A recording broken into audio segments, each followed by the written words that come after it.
There's no such thing as working too hard. You'd be amazed how if you just do work, how amazing things happen. I said this to Tristan when we were in jail.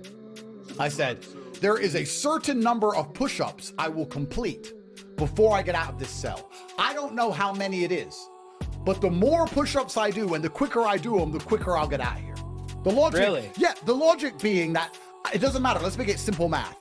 I will do push-ups every day and eventually I'll be released. And that will be the total number of push-ups I had done that got me released from jail. That's what I believed. So I sat there and thought, okay, there's a certain finite number of push-ups that I will complete while I am in jail. So the faster I do push-ups, the more push-ups I do, the sooner I'll be out. That may be a logic fail to most people. Most people will sit there and they won't quite understand it. My mentality was, if I just do as many push-ups as possible, I'll get out of here quicker.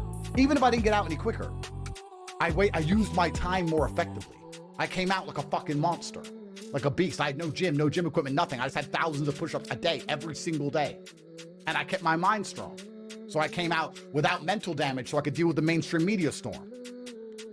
I truthfully understand why the banking cartels and why the hidden interests and shadow groups have no respect for human life. Because I will tell you, as a man who was poor, and I mean filthy poor, complete broke, 15 years ago.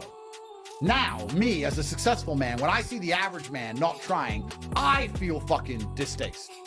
And I remember being broke. I was broke not too long ago. Imagine you're born into a banking dynasty and all you've ever known is wealth and power. And your father, all he's ever known is wealth and power. And then you see the average man sitting around talking about being depressed and sad. You think you give a fuck about these people? You think they give a shit about locking you in your house during COVID, or sending you to die in a fucking ditch, or inflating your currency, or lying to you, or stealing your money via US aid? You're nothing but fucking sheep to these people. And I don't blame them, because most of you act like such fucking dipshits. You deserve exactly what you're getting. You deserve exactly what you're getting, Canada. You deserve Trudeau, who's a fucking moron, and you're letting him stay there. And now Trudeau is going to go to a fucking prosecutor and tell him to raise charges on me for telling you the truth.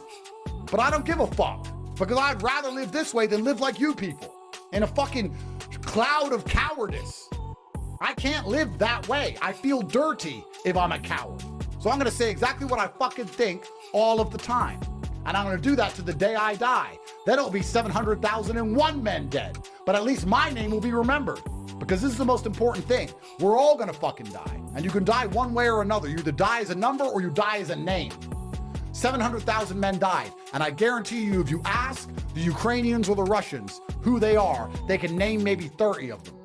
The commanders, the special forces, the decorated soldiers. The rest of them, nobody's. You can die as a name that's remembered. George Washington's a name. Napoleon's a name. Or you can die as a number, a fucking statistic, but you're gonna die anyway. So what are you so scared of? 700,000 men have died in that war. Absolutely disgusting. Not only that it happened, but that the average American man will sit around on his ass and achieve nothing, knowing that they could have just been born in another place. The second that war started, Ukraine closed its borders to men. They weren't allowed to leave.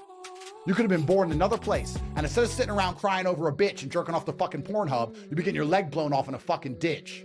And you're not even thankful to God for that enough to try. That's the fucking Tate I love right there, baby. So